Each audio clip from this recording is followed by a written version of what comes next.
আসসালামু আলাইকুম ওয়া রাহমাতুল্লাহি ওয়া বারাকাতুহু।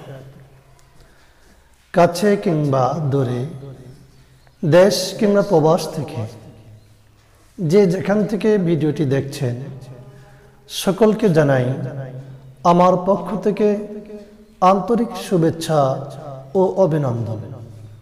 প্রিয় দিনী ভাই ও বোনেরা, দীর্ঘ একটি বছর ঘুরে আবার আমাদের মাঝে উপস্থিত হয়েছে মাহে রমাদান।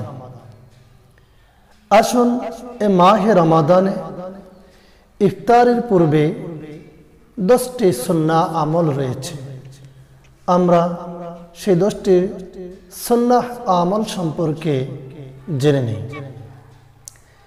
ইফতারের 10টি সুন্নাহ আমলের প্রথম নম্বর সুন্নাহ হলো ইফতারির সামনে নিয়ে বেশি বেশি দোয়া করা।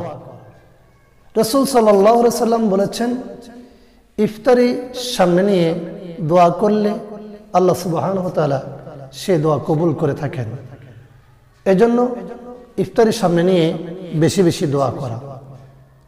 প্রিয় দিনী ভাই ও বোনেরা, দ্বিতীয় নম্বর সুন্নাহ হলো ইফতারি দ্রুত গ্রহণ করা, সময় হয়ে গেলে বিলম্ব না করা, দ্রুত ইফতারি গ্রহণ করা।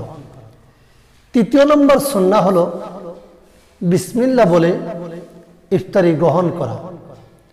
চতুর্থ নম্বর সুন্নাহ হলো খেজুর এবং পানি দিয়ে ইফতারি গ্রহণ করা। পঞ্চম নম্বর সুন্নাহ হলো স্বাস্থ্যসম্মত খাদ্য গ্রহণ করা। ষষ্ঠ নম্বর হলো পরিমাণ মতো খাদ্য গ্রহণ করা। সপ্তম নম্বর সুন্নাহ হলো ইফতারি পূর্ব মুহূর্তে যে আজান পরিবেশন করা হবে সে আজানের জবাব দেওয়া। অষ্টম নম্বর সুন্নাহ হলো অপচয় না করা। আমরা লক্ষ্য করে দেখি অনেকে এত আয়োজন করেন ইফতারির, যে ইফতারি গ্রহণ করার পরে অনেক অবশিষ্ট থেকে যায়, যেটা নষ্ট হয়ে যায়। অপচয় না করা। নবম নম্বর হলো সুন্নাহ শুধুমাত্র আপনি রোজা রেখে ইফতারি করবেন এখানেই শেষ নয়। রাসূল সাল্লাল্লাহু আলাইহি ওয়াসাল্লাম বলেছেন, তুমি নিজে রোজা রেখে ইফতারি গ্রহণ করো এবং অন্য রোজাদারকেও ইফতারি দান করো। ইফতারি অন্য রোজাদারকেও ইফতারি করা। আপনি যদি অন্য কোনো রোজাদারকে ইফতারি করাতে পারেন, আল্লাহ রাসূল সাল্লাল্লাহু আলাইহি ওয়াসাল্লাম বলেছেন যে একটি পূর্ণ রোজার সওয়াব আল্লাহ আপনাকে দান করবেন। এজন্য নবম নম্বর সুন্নাহ হলো আপনি ইফতারি গ্রহণ করবেন, অন্য রোজাদারকেও ইফতারি দিবেন। সর্বশেষ 10 নম্বর সুন্নাহ হলো দোয়া পাঠ করা। যাহাবা যাবাউ ওয়াবতাল্লাতিল উরুফ ওয়া সাবাতাল আজরু ইনশাআল্লাহ।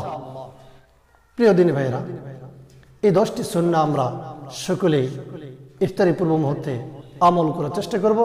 আল্লাহ সুবহানাহু ওয়া তাআলা আমাদেরকে তৌফিক দান করুন। আমিন। ওয়া আখিরু দাওয়ানা আনিল হামদুলিল্লাহি রাব্বিল আলামিন।